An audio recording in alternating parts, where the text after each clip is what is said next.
En octobre 2010, Henri Blanchard découvre une boussole navale ancienne sur la plage de Ploumanac'h, gravée des initiales de 4 amis disparus 22 ans plus tôt.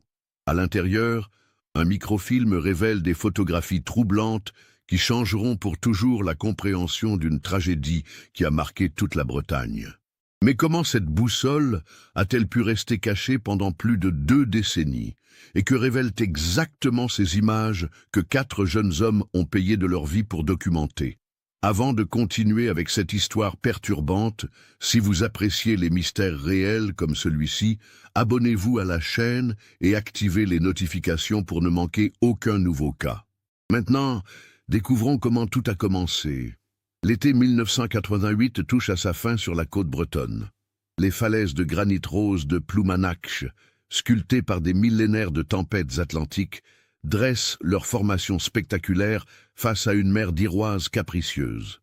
Cette région des Côtes d'Armor attire chaque année des milliers de visiteurs, mais c'est aussi un territoire que seuls les locaux connaissent vraiment, avec ses sentiers cachés, ses grottes secrètes et ses courants traîtres qui ont déjà emporté plus d'un imprudent. Yann Le Goff, 20 ans, vit cette passion pour sa terre natale avec l'intensité de sa génération. Fils d'un marin-pêcheur de Perros-Guirec, il a grandi avec le bruit des vagues et l'odeur du varech. Mais contrairement à son père, Yann ne voit pas la mer comme un gagne-pain. Il la voit comme une toile infinie à capturer à travers son objectif. Depuis qu'il a reçu son premier appareil photo pour ses 18 ans, un Nikon FM robuste, il parcourt la côte bretonne à la recherche du cliché parfait, celui qui révélerait la beauté sauvage de son pays à ceux qui ne savent pas regarder. Alan Kerouac, son meilleur ami depuis l'enfance, partage cette obsession, mais avec une approche plus technique. À 20 ans également, Alan est celui qui calcule les marées, étudie les cartes marines et s'assure que leurs expéditions photographiques ne tournent pas au cauchemar. Petit-fils d'un capitaine de la marine marchande, il a hérité d'une collection d'instruments navals anciens et d'une connaissance instinctive des dangers de la côte. Sa boussole navale en bronze, gravée des initiales des 4 amis lors de leur dernière sortie ensemble, ne le quitte jamais lors de leurs explorations. Gwenaël Prigent, le 3e membre de leur groupe, apporte une dimension différente à leurs aventures. Étudiant en histoire bretonne à l'université de Rennes, il connaît chaque légende, chaque récit de contrebandier et chaque histoire de naufrage qui jalonne cette côte depuis des siècles. C'est souvent lui qui guide le groupe vers des endroits méconnus, des grottes oubliées ou des sentiers que seuls les anciens du village se rappellent encore. Loïc Kozik complète ce quatuor d'amis inséparables. Plus téméraire que les autres, il pousse constamment le groupe à explorer des zones plus dangereuses, des falaises plus escarpées, des grottes plus profondes. Fils d'un garde-côte, il nage comme un poisson et grimpe comme un chat, ce qui rassure les autres quand il s'aventure dans des endroits particulièrement risqués. En cette fin septembre 1988, l'été indien offre encore quelques journées de lumière dorée parfaites pour la photographie. Les touristes sont partis, laissant la côte à ses habitants permanents et à quelques passionnés comme ce groupe d'amis. C'est dans cette atmosphère paisible que naît l'idée de leur dernière expédition. Le projet germe un soir de septembre dans le café du port de Perros-Guirec, où les 4 amis ont l'habitude de se retrouver pour planifier leur sortie photographique. Yann sort ses derniers tirages, des clichés pris lors des grandes marées d'août, qui montre la puissance brute de l'océan s'écrasant contre les rochers de granit rose. « Regardez ces lumières », dit-il en étalant les photos sur la table de bois usée. C'est exactement ce qu'il faut pour le concours de la revue Géo. Mais j'ai besoin de quelque chose d'encore plus spectaculaire. Alan étudie les images avec son œil technique habituel. Les cadrages sont parfaits, mais tu as raison. Il faut quelque chose d'inédit. Quelque chose que personne n'a jamais photographié. C'est Gwenaël qui suggère l'idée fatale. J'ai trouvé une référence dans les archives municipales à une grotte marine que les contrebandiers utilisaient au XVIIIe siècle. Elle ne figure sur aucune carte touristique moderne. D'après les descriptions, elle serait accessible uniquement à marée basse et les formations rocheuses à l'intérieur seraient exceptionnelles. Loïc lève immédiatement les yeux de sa bière. Où ça exactement? Côté nord de Ploumanach, après la pointe de Skewell. Il faut longer la côte sur environ 2 kilomètres, puis descendre par un sentier qui n'est plus entretenu depuis des décennies. Alan sort sa carte marine et trace le parcours avec son doigt. Ça se tient. Cette zone n'est jamais fréquentée parce que l'accès est difficile et dangereux. Mais si on y va au bon moment, avec le bon équipement, les conditions seront parfaites samedi prochain, continue Alan en consultant ses tables de marée. Marée basse à 14h47, coefficient 95. On aura une fenêtre de presque 3 heures pour explorer et photographier. Yann sent l'excitation monter. Imaginez les clichés qu'on pourrait ramener d'un endroit pareil, des formations que personne n'a vues depuis des siècles. Et l'aspect historique, ajoute Gwenaël. Si c'est vraiment l'ancienne cache des contrebandiers, on pourrait découvrir des vestiges, des traces de leur passage. Loïc, toujours pratique malgré son côté aventurier, pose les bonnes questions. Quel équipement on emmène? Il va falloir descendre du matériel photo dans un sentier difficile, puis l'emmener dans une grotte humide. J'ai un sac étanche pour l'appareil et les objectifs, répond Yann, et mes flashs de studio alimentés par batterie pour éclairer l'intérieur de la grotte. Alan réfléchit aux aspects techniques. Je prends la boussole navale pour la navigation, plus une carte de secours, et des cordes, au cas où la descente serait plus compliquée que prévu. Moi je me charge de documenter tout ce qu'on trouve, dit Gwenaël. Carnet, crayon, matériel de mesure. Si on découvre vraiment des traces historiques, il faut tout noter correctement. Et moi j'apporte l'équipement de sécurité, conclut Loïc. Lampe, torche de secours, trousse de premier secours, fusée de détresse. On ne sait jamais. Il fixe le rendez-vous pour samedi 1er octobre à 11h30 au parking de Ploumanach. Cela leur donnera le temps de rejoindre la zone, de repérer l'accès et d'être dans la grotte au moment optimal de la marée basse. Le samedi 1er octobre 1988 se lève sous un ciel breton typique, quelques nuages chassés par un vent d'ouest modéré, mais avec cette lumière particulière de l'automne qui fait ressortir les couleurs du granit rose.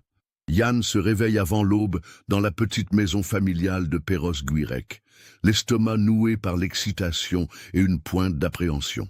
Il prépare méticuleusement son matériel photographique, vérifie une dernière fois ses pellicules et s'assure que ses batteries sont chargées. À 11h25, les 4 amis se retrouvent comme prévu sur le parking de Ploumanach. L'endroit est presque désert en cette saison. Seuls quelques promeneurs du dimanche parcourent le célèbre sentier des douaniers. Yann porte son sac photo renforcé, Alan a sa sacoche d'instruments navals, Gwenaël transporte son matériel de documentation et Loïc s'est chargé de l'équipement de sécurité. Conditions parfaites, annonce Alan en consultant sa boussole et ses cartes.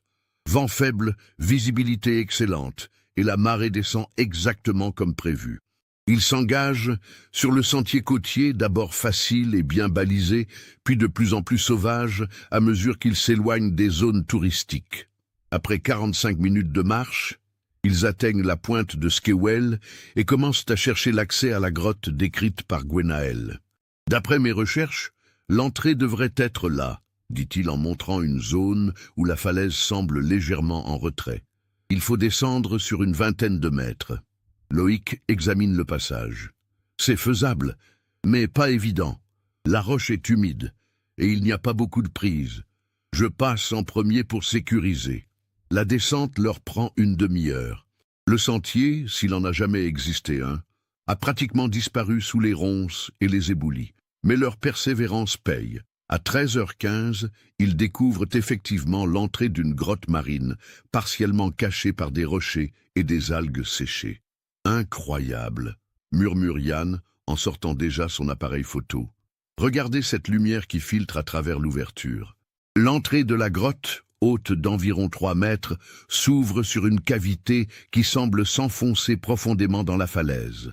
La marée descendante a découvert un sol de sable fin mélangé à des galets polis par des millénaires de mouvements de mer. Alan consulte sa montre et ses tables. On a 3 heures avant que la marée remonte, largement suffisant pour explorer et photographier. Il s'enfonce dans la grotte, émerveillé par ce qu'il découvre. La cavité naturelle est bien plus vaste qu'il ne l'imaginait, avec plusieurs salles reliées par des passages étroits.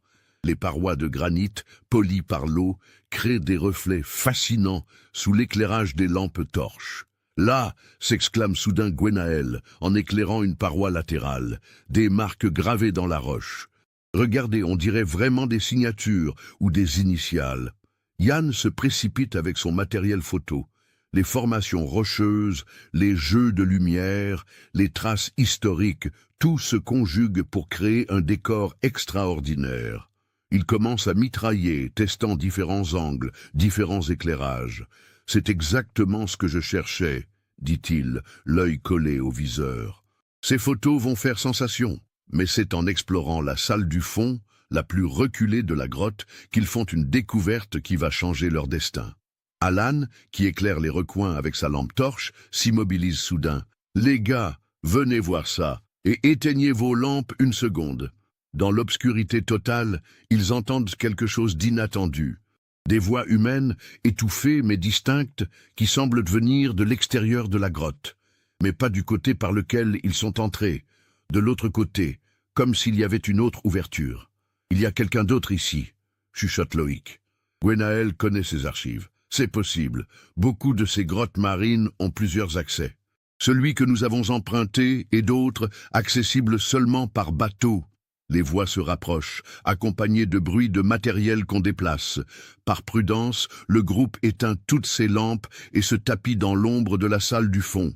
Ce qu'ils vont voir et entendre dans les minutes qui suivent les condamnera.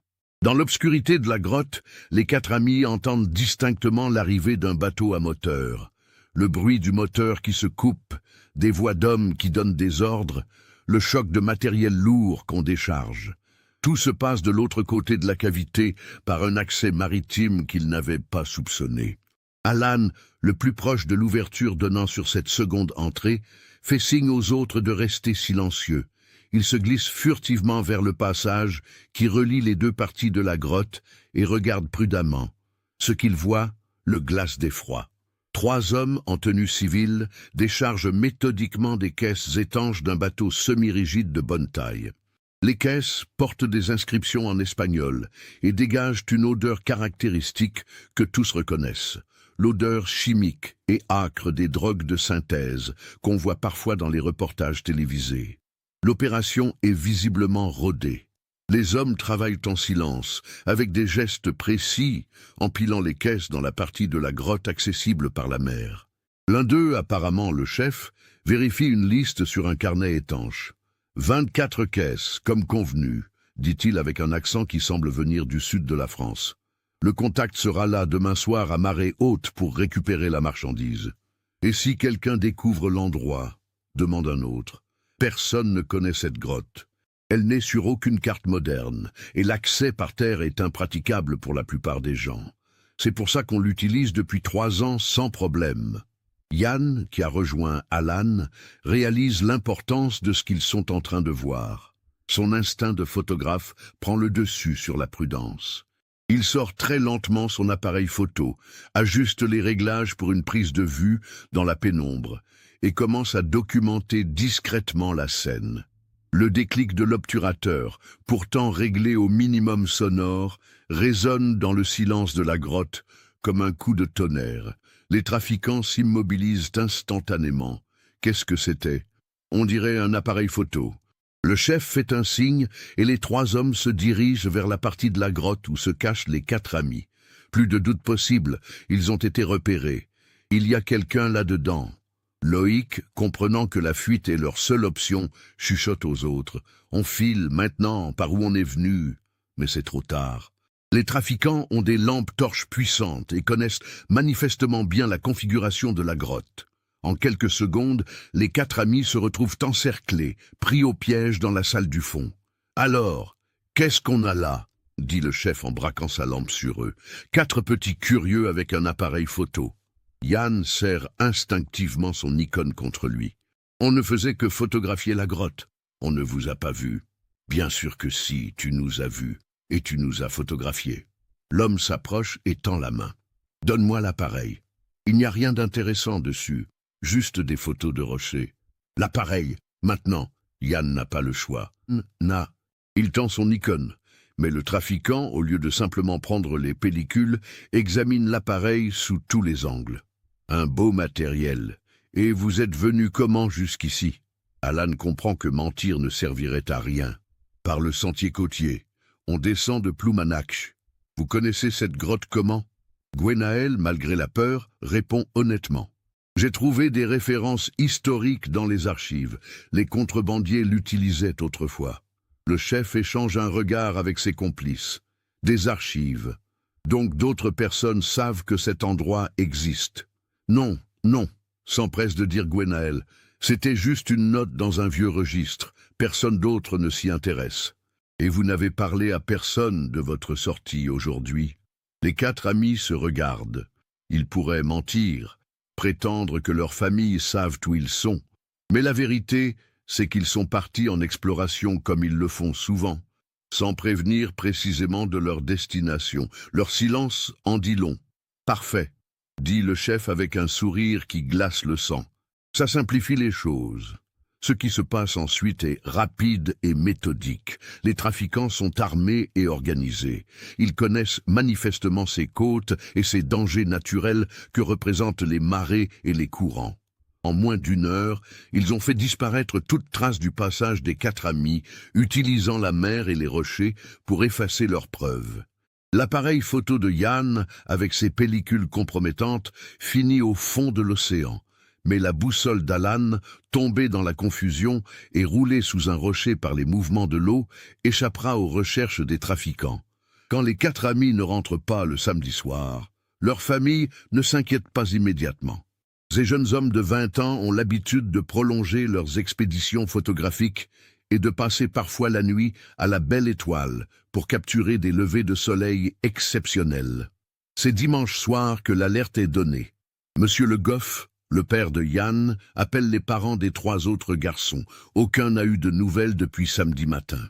Lundi matin, Madame Le Goff se rend à la gendarmerie de Perros-Guirec pour signaler la disparition. Le maréchal des logis, Hervé Cadic, un homme du pays qui connaît bien les dangers de la côte, prend la déclaration au sérieux. « Ils étaient équipés comment ?» demande-t-il. Yann avait son matériel photo complet, les autres avaient leurs affaires habituelles pour leur sortie. Ils connaissent bien la région. Une destination précise? Pas exactement. Ils prospectaient souvent du côté de Ploumanach, vers les endroits moins fréquentés. Le gendarme hoche la TTE. En 20 ans de service sur cette côte, il a vu trop d'accidents. Des photographes amateurs qui s'approchent trop des falaises pour un cliché spectaculaire, des randonneurs surpris par la marée, des escaladeurs qui sous-estiment la friabilité du granit breton. L'enquête démarre immédiatement. Une équipe de recherche est constituée, comprenant les gendarmes locaux, les pompiers, les sauveteurs en mer et les bénévoles du village. Le mardi matin, plus de 50 personnes battent la côte entre Perros-Guirec et Trébeurden. Les recherches se concentrent naturellement sur les zones les plus dangereuses, les falaises abruptes où un accident serait possible, les secteurs où la marée pourrait avoir emporté des victimes, les grottes marines accessibles à pied mais risquées. Jean-Paul Kerdraon, un pêcheur qui connaît chaque recoin de la côte, guide l'équipe de recherche maritime. Ces jeunes, ils aimaient photographier quoi exactement? Les paysages, les formations rocheuses, surtout les endroits spectaculaires, répond le père de Yann qui participe aux recherches. Dans ce cas, ils ont pu aller du côté de la pointe de Skewell. C'est là qu'on a les formations les plus impressionnantes, mais c'est aussi le plus dangereux. L'équipe se dirige effectivement vers cette zone. Ils découvrent des traces de passage récents sur le sentier côtier, des branches cassées, quelques empreintes dans la terre humide, mais rien de concluant. Plus troublant, ils trouvent également des traces de passage par bateau près des rochers, accessibles seulement par la mer. Des marques d'amarrage récentes, des traces de débarquement. Mais en octobre, il n'est pas rare que des pêcheurs ou des plaisanciers fréquentent encore ces zones. On va vérifier toutes les grottes marines accessibles, décide le maréchal des logis Cadic. S'ils sont tombés quelque part, ou s'ils se sont abrités suite à un accident, c'est là qu'on les trouvera. L'exploration des grottes ne donne rien. Les équipes de secours découvrent bien la grotte où ont disparu les 4 amis, mais les trafiquants ont eu le temps de faire le ménage. Plus de caisses, plus de traces de leur activité, et surtout plus aucun indice de la présence des photographes. La boussole d'Alan, roulée par les courants sous un rocher dans une fissure profonde, reste invisible malgré les recherches minutieuses. Après une semaine de recherches intensives, l'enquête marque le pas. Aucun corps n'a été retrouvé. Aucun matériel n'a été découvert. Aucun témoin n'a vu les 4 amis après leur départ du parking de Ploumanac'h. L'hypothèse officielle retenue est celle de l'accident. 4 jeunes hommes expérimentés mais peut-être imprudents, emportés par une vague scélérate ou victimes d'un éboulement sur une falaise instable. La mer et les courants du large ont fait le reste, dispersant les corps vers des zones où ils ne seront jamais retrouvés. Cette explication, pour tragique qu'elle soit, semble cohérente avec ce qu'on sait des dangers de cette côte bretonne. Les mois qui suivent la disparition transforment radicalement la petite communauté de Perros-Guirec. 4 familles basculent dans un deuil particulier, celui des disparus sans corps, sans certitude, sans possibilité de faire vraiment le deuil. Madame Le Goff, la mère de Yann, développe une obsession. Elle retourne chaque semaine sur les lieux des recherches, scrutant les rochers, espérant découvrir un indice que les professionnels auraient manqué. Son mari, le marin-pêcheur, adopte une attitude différente. Il sait ce que la mer peut faire. Il a vu assez de corps jamais retrouvés pour comprendre que certaines disparitions ne trouvent jamais d'explication. La famille Kerouac vit un calvaire différent. Alan était leur fils unique, l'héritier de 3 générations de marins. Sa disparition brise une lignée et laisse ses parents dans un désarroi total. Son père, ancien capitaine de commerce, ne supporte pas l'incertitude et finance de ses deniers personnels des recherches privées. Il fait appel à des plongeurs professionnels, à des spécialistes en recherche sous-marine, dépensant des sommes considérables dans l'espoir de retrouver ne serait-ce qu'un objet ayant appartenu à son fils. Chez les Prigent, on s'accroche à l'espoir. Gwenaël était passionné d'histoire et excellent nageur. Ses parents imaginent qu'il a pu survivre à un accident, être secouru et soigné quelque part, victime d'une amnésie temporaire. Il contacte tous les hôpitaux de la région, puis de France, publie des avis de recherche dans les journaux nationaux. La famille Kozik réagit avec la rudesse de leur milieu. Loïc Père était garde-côte. Il connaît la réalité des accidents en mer. Mais sa femme ne l'accepte pas. Elle développe une théorie selon laquelle les 4 amis ont été victimes d'un enlèvement, qu'ils sont détenus quelque part, qu'ils vont revenir. Cette disparition marque également la communauté au-delà des familles directement touchées. Ploumanac'h, habitué aux touristes de passage, découvre la réalité d'une tragédie qui touche ses enfants. Le café du port, où les 4 amis avaient l'habitude de se retrouver, devient un lieu de pèlerinage informel. Leurs photos, affichées sur un mur, regardent les consommateurs avec leur sourire de 20 ans. L'enquête officielle reste ouverte, mais au fil des mois puis des années, elle devient purement administrative. Le dossier s'enrichit périodiquement de signalements sans suite, un randonneur qui croit avoir vu des débris d'appareils photo, un pêcheur qui remonte des morceaux de tissu dans ses filets, un touriste qui trouve un objet métallique dans une crevasse rocheuse. Chaque piste est consciencieusement vérifiée et, chaque fois, l'espoir renaît dans les familles avant de retomber. Rien ne correspond, rien ne peut être formellement rattaché aux 4 disparus. En 1990, 2 ans après la disparition, une cérémonie officielle est organisée au cimetière de Perros-Guirec. 4 stèles commémoratives sont érigées, permettant enfin aux familles d'avoir un lieu de recueillement. La cérémonie, sobre et émouvante, rassemble tout le village et marque symboliquement la fin de l'espoir de retrouver les disparus vivants. Mais pour les familles, l'histoire ne peut pas se terminer là. Entre 1988 et 2010, la disparition des 4 amis de Ploumanac'h devient progressivement une légende locale. Les anciens du village racontent l'histoire aux nouveaux arrivants. Les guides touristiques l'évoquent parfois comme un exemple des dangers de cette côte magnifique mais impitoyable. Périodiquement, l'affaire refait surface dans les médias locaux. À chaque anniversaire de la disparition, Ouest France publie un article rappelant les faits, interrogeant les familles qui, malgré le temps qui passe, n'ont jamais vraiment renoncé à comprendre ce qui s'est passé. En 1995, 7 ans après les faits, un nouveau développement relance l'espoir. Un plongeur amateur découvre au fond d'une crique, à 3 km de Ploumanac'h, les restes d'un sac étanche contenant du matériel photographique.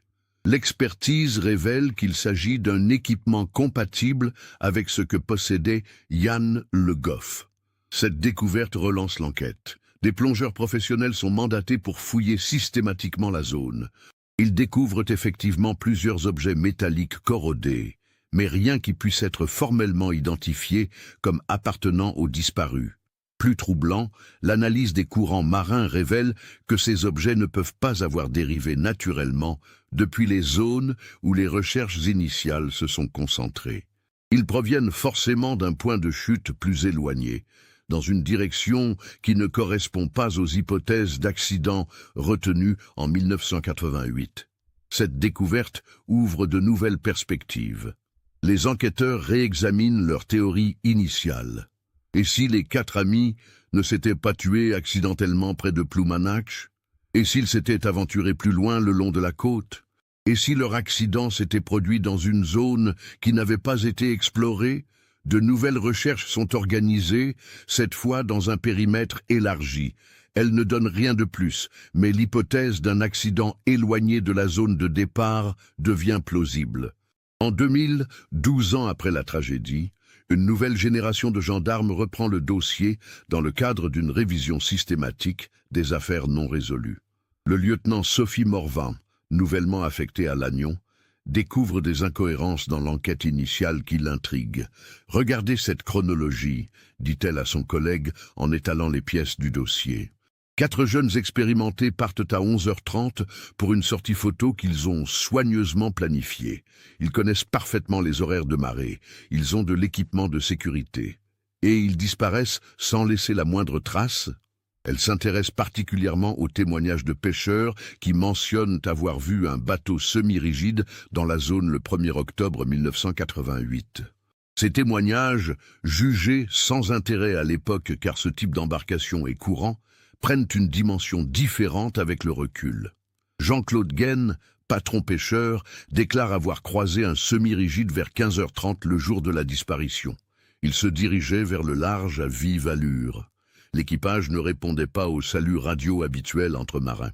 Le lieutenant Morvan interroge à nouveau Jean-Claude Gaine, maintenant âgé de 65 ans. Sa mémoire reste précise sur cet épisode. C'était pas des gens du coin, ça c'est sûr.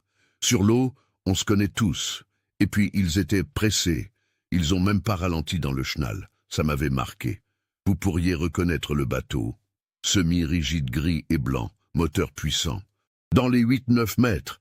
Mais après 12 ans, cette piste maritime, négligée lors de l'enquête initiale, ouvre de nouvelles hypothèses. Et si les 4 amis avaient été témoins de quelque chose qu'ils n'auraient pas dû voir? Et si leur disparition n'était pas accidentelle, mais sans nouveaux éléments matériels, l'enquête ne peut pas progresser. Le dossier retourne dans ses cartons, enrichi de quelques interrogations supplémentaires, mais toujours sans réponse. En 2005, 17 ans après les faits, les parents de Yann Le Goff prennent une décision difficile.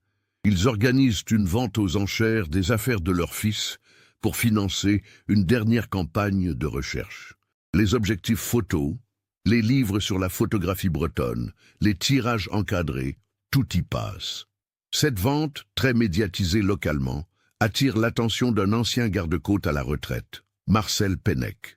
En examinant les photos de Yann exposées avant la vente, il remarque quelque chose qui avait échappé à tous. Cette série de clichés de la Côte-Nord, dit-il aux parents. Je reconnais l'angle de prise de vue. Votre fils photographiait depuis des positions très précises, souvent dangereuses d'accès. Il connaissait des passages que même nous, on utilisait rarement.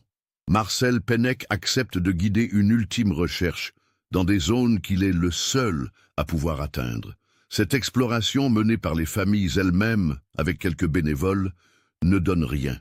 Mais elle permet aux proches des disparus de se convaincre définitivement qu'ils ont tout essayé. C'est paradoxalement cette acceptation progressive qui va permettre la découverte de 2010. Henri Blanchard n'est pas breton d'origine. Retraité de l'Éducation nationale, ancien professeur de sciences naturelles dans la région parisienne, il s'est installé à Perros-Guirec en 2008 pour profiter de ses vieux jours au bord de l'océan. Sa passion pour la malacologie, l'étude des mollusques, l'amène à parcourir régulièrement les plages à marée basse à la recherche de spécimens rares pour sa collection. Le matin du 15 octobre 2010, les conditions sont parfaites pour sa prospection favorite. Grande marée de coefficient 110, temps clair, vent faible.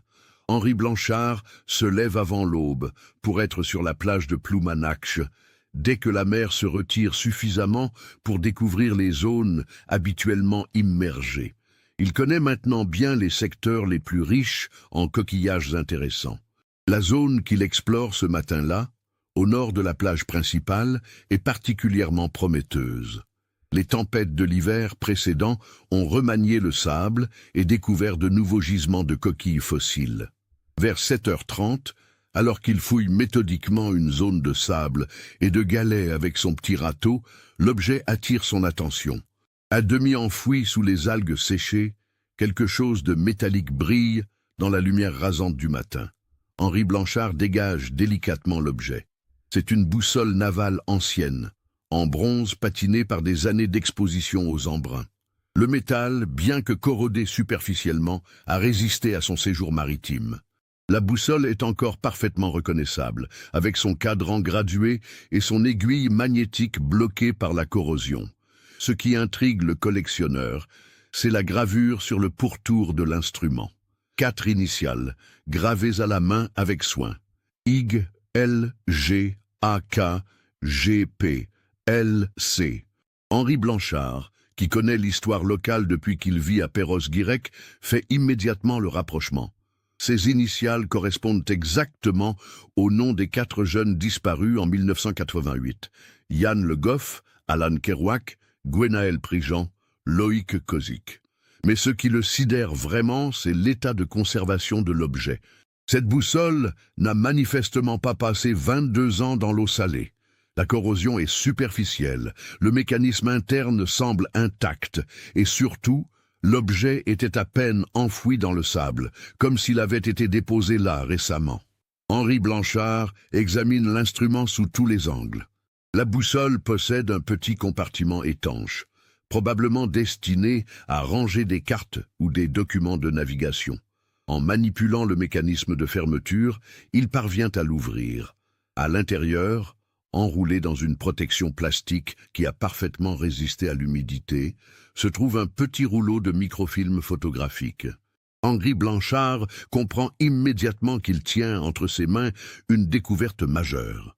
Sans même examiner le contenu du microfilm, il remet délicatement la boussole dans son sac et rentre chez lui pour prévenir les autorités.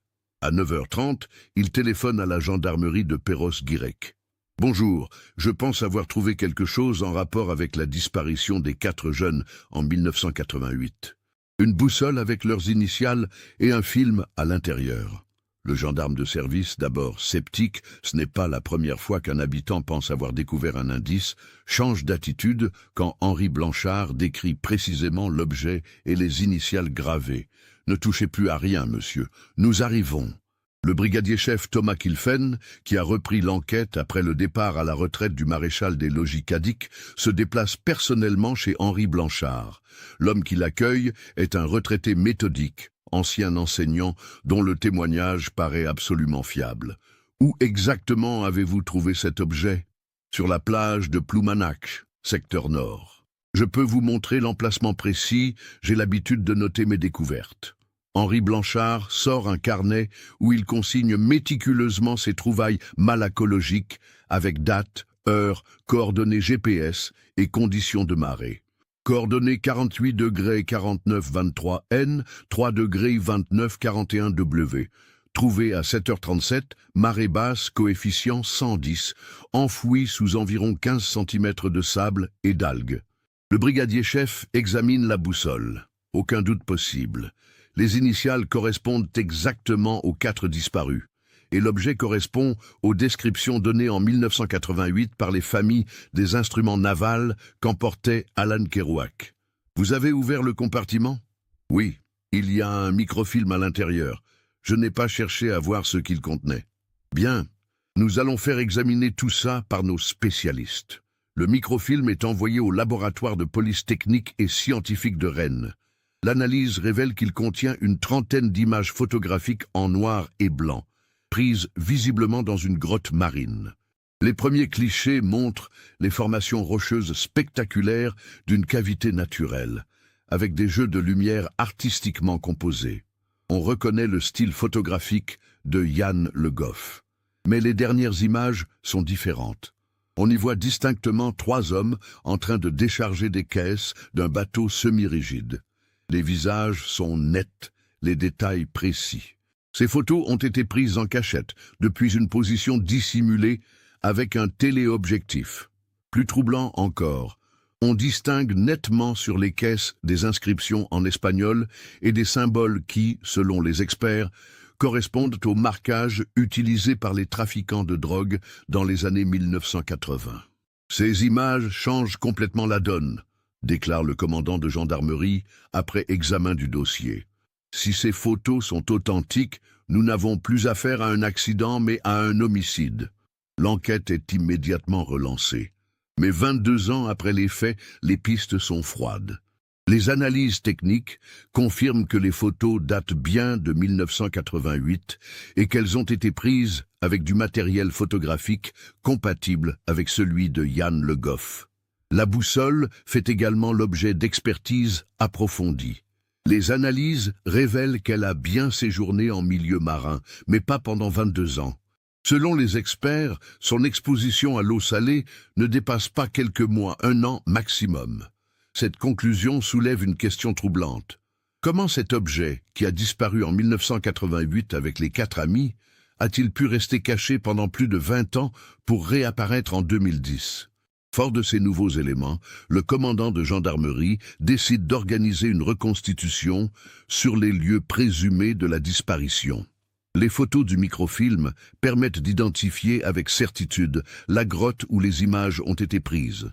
C'est celle-là même que les équipes de secours avaient explorée en 1988 sans rien découvrir. Le 3 novembre 2010, une équipe d'enquêteurs, accompagnée de spécialistes en photographie judiciaire, se rend dans la grotte marine de la pointe de Skewel. L'objectif est double: comprendre comment les 4 amis ont pu assister à une opération de trafic de drogue et déterminer pourquoi leurs corps n'ont jamais été retrouvés. L'exploration révèle effectivement que la grotte possède 2 accès. L'un par terre, celui qu'ont emprunté les 4 photographes, l'autre par mer, utilisé par les trafiquants. Les 2 entrées communiquent, mais une personne arrivant par l'accès terrestre peut facilement observer ce qui se passe du côté maritime sans être vue. C'est exactement ce qui s'est passé, reconstitue l'enquêteur principal. Les 4 amis explorent la grotte par l'accès terrestre. Des trafiquants arrivent par bateau pour décharger de la drogue. Yann Le Goff, photographe instinctif, immortalise la scène, mais le déclic de l'appareil les trahit. Les photos du microfilm permettent de dater précisément la scène. Le 1er octobre 1988, vers 14h30, au moment de la marée basse. Tout correspond aux derniers éléments connus sur les déplacements des 4 amis. Mais comment expliquer que ces photos aient survécu, s'interroge le commandant. Si les trafiquants ont éliminé les témoins, ils ont forcément récupéré l'appareil photo et détruit les preuves. C'est là qu'intervient une hypothèse qui va révolutionner l'enquête. Alan Kerouac, passionné de photographie comme son ami Yann, avait l'habitude d'emporter un petit appareil de secours lors de leurs expéditions. Un appareil discret, utilisé spécifiquement pour documenter leur découverte de lieux secrets.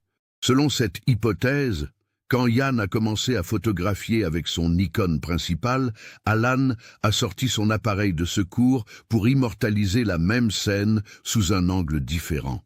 Quand les trafiquants les ont découverts, ils ont récupéré le Nikon évident, mais ont manqué l'appareil discret d'Alan.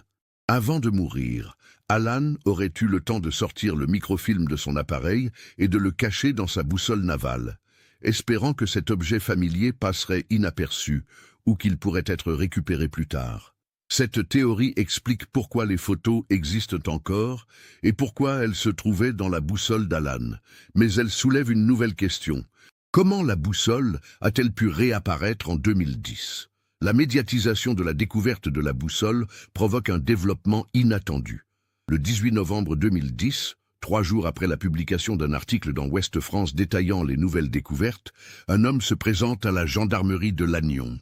Marcel Tanguy, 68 ans, ancien docker au port de Brest, demande à parler aux enquêteurs chargés de l'affaire des 4 disparus de Ploumanac'h.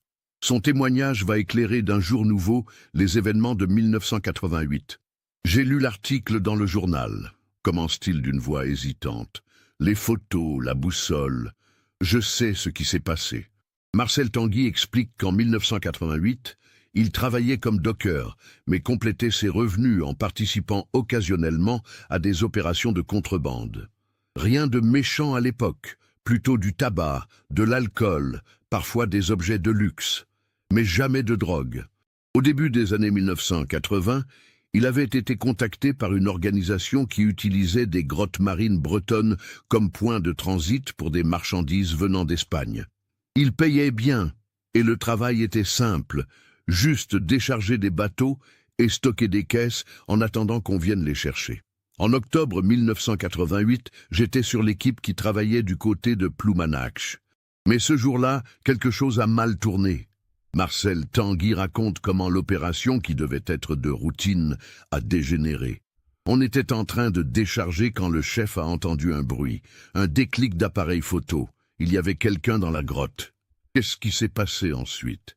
Le chef, un type de Marseille qu'on appelait Serrano, il est devenu fou. Il a dit qu'on ne pouvait pas laisser de témoins, qu'avec des photos, on était tous foutus. Marcel Tanguy s'interrompt, visiblement ému par ce qu'il doit raconter. Il y avait 4 gosses, avec du matériel photo. Ils venaient juste visiter la grotte. Ils ne savaient même pas qu'on existait. Serrano a dit qu'il fallait les faire taire définitivement. Moi et l'autre gars, on n'était pas d'accord. C'étaient des mômes innocents, mais Serrano, il avait une arme. Le témoignage de Marcel Tanguy confirme la théorie des enquêteurs, mais révèle des détails glaçants sur les derniers moments des 4 amis. Avant que ça se passe, l'un des gosses, celui qui avait une boussole, il a réussi à cacher quelque chose dedans. Serrano ne l'a pas vu. Le gamin était malin. Qu'est-ce qui est arrivé au corps ? Serrano connaissait bien la côte. Il y a des endroits où les courants emmènent tout vers le large, des trous dans les rochers où rien ne remonte jamais. C'est là qu'ils ont fini. Marcel Tanguy explique pourquoi il a gardé le silence pendant 22 ans. Serrano m'avait dit que si je parlais, ma famille y passerait aussi. J'avais une femme, 2 gamins, je pouvais pas prendre le risque. Mais en 2008, j'ai appris que Serrano était mort, cancer. Et quand j'ai vu l'article sur la boussole, j'ai compris que le gamin avait réussi son coup. Ses photos étaient restées cachées tout ce temps. Comment cette boussole a-t-elle pu réapparaître sur la plage ? C'est là que le témoignage de Marcel Tanguy prend une tournure inattendue. Après ce qui s'est passé, j'ai plus jamais travaillé avec ces gens-là. Mais j'ai gardé un contact dans le milieu. Et il y a 2 ans, j'ai appris quelque chose. Marcel explique qu'en 2008, lors de travaux de rénovation d'un ancien entrepôt de Brest, des ouvriers ont découvert une cache secrète contenant du matériel ayant appartenu à l'organisation de Serrano. Il y avait des armes, de l'argent, et aussi des objets personnels récupérés sur les victimes. Quelqu'un a récupéré cette boussole ? Mon contact, oui. Il ne savait pas ce que c'était, mais l'objet était beau, en bronze. Il l'a gardé chez lui 2 ans, et puis sa conscience lui a travaillé. Il avait entendu parler de l'histoire des 4 disparus. Il a fini par faire le rapprochement avec les initiales. Alors il l'a jeté à la mer. Non, il me l'a donnée. Il voulait pas la garder, mais il n'osait pas aller voir les flics. Moi, j'ai hésité longtemps. Et puis j'ai décidé de la remettre là où elle pouvait être trouvée, quelque part où ça aurait un sens. Marcel Tanguy explique avoir choisi la plage de Ploumanac'h parce qu'elle était liée à l'histoire des 4 amis. J'y suis allé de nuit en septembre, j'ai enterré la boussole dans le sable, pas trop profond, à un endroit où quelqu'un finirait par la trouver. Ce témoignage, corroboré par des vérifications, explique enfin le mystère de la réapparition de la boussole, mais il ouvre également la voie aux arrestations. Le témoignage de Marcel Tanguy permet d'identifier les derniers membres survivants du réseau qui opérait en 1988. Serrano, le chef, est mort en 2008, mais son lieutenant, un homme connu des services de police sous le nom de Francis Morales, vit toujours dans la région marseillaise. L'arrestation de Francis Morales, 63 ans, a lieu le 12 décembre 2010. Confronté aux photos du microfilm et aux témoignages de Marcel Tanguy, il finit par avouer sa participation aux événements d'octobre 1988. On faisait du trafic, c'est vrai. Mais on n'a jamais voulu tuer ces gosses. C'est Serrano qui a pété les plombs. Il disait qu'avec des photos, on était tout bon pour 20 ans de prison. Francis Morales confirme les détails donnés par Marcel Tanguy et fournit des informations supplémentaires sur l'organisation du trafic. Le réseau utilisait effectivement plusieurs grottes marines bretonnes comme point de transit pour des drogues de synthèse, fabriquées en Espagne et destinées aux marchés européens. Cette grotte de Ploumanac'h, on l'utilisait depuis 1985. Personne ne venait jamais là. L'accès par terre était trop difficile, et par mer, il fallait connaître les courants. C'était parfait. L'enquête révèle que l'organisation a cessé ses activités en Bretagne après l'incident de 1988, se déplaçant vers d'autres régions côtières. Les 4 photographes ont été victimes d'être au mauvais endroit au mauvais moment, témoins involontaires d'une activité qu'ils n'auraient jamais dû découvrir. En mars 2011, Francis Morales est condamné à 15 ans de prison pour homicide et trafic de stupéfiants. Marcel Tanguy, en raison de sa coopération avec la justice et du délai écoulé, écope de 3 ans avec sursis. Mais au-delà des condamnations, c'est surtout la vérité qui émerge enfin après 23 ans de mystère. En avril 2011, une cérémonie officielle est organisée à Perros-Guirec en mémoire de Yann Le Goff, Alan Kerouac, Gwenaël Prigent et Loïc Kozik. Pour la première fois depuis leur disparition, leurs familles connaissent enfin la vérité sur leur sort. Les 4 stèles du cimetière sont complétées par une plaque commémorative qui rend hommage à leur passion pour la photographie bretonne et salue le courage d'Alan Kerouac, qui, dans ses derniers instants, a su préserver les preuves qui permettraient un jour de révéler la vérité. Henri Blanchard, le découvreur de la boussole, assiste à la cérémonie. « Je cherchais des coquillages, dit-il simplement. Je n'imaginais pas découvrir la clé d'un mystère vieux de 22 ans. Les photos du microfilm, après avoir servi de pièce à conviction, sont remises aux familles. Ces dernières images prises par les 4 amis témoignent de leur talent et de leur passion, mais aussi du courage dont ils ont fait preuve face à une situation qui les dépassait. La grotte marine de la pointe de Skewell, théâtre de cette tragédie, est aujourd'hui fermée au public pour des raisons de sécurité. Une plaque discrète, visible seulement des connaisseurs, rappelle que 4 jeunes Bretons y ont perdu la vie en octobre 1988 pour avoir été témoins de ce qu'ils n'auraient jamais dû voir. L'affaire des 4 disparus de Ploumanac'h illustre comment la passion de la photographie, l'amour de la Bretagne et le hasard tragique peuvent se conjuguer dans un drame qui marque toute une communauté. Elle montre aussi comment la vérité, même cachée pendant des décennies, finit toujours par remonter à la surface, comme cette boussole navale portée par les courants du temps jusqu'à celui qui saurait la comprendre. Cette histoire nous enseigne que derrière chaque disparition mystérieuse se cachent souvent des réalités plus sombres qu'un simple accident.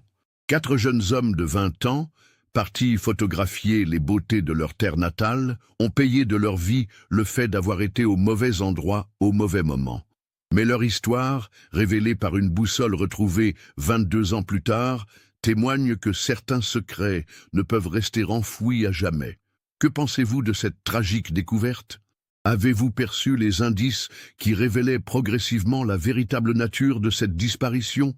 Partagez vos réflexions dans les commentaires.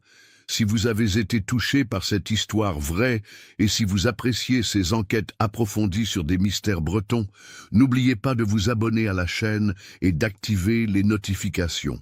Laissez un like si cette reconstitution vous a marqué et partagez cette histoire avec ceux qui s'intéressent aux mystères non résolus de nos côtes.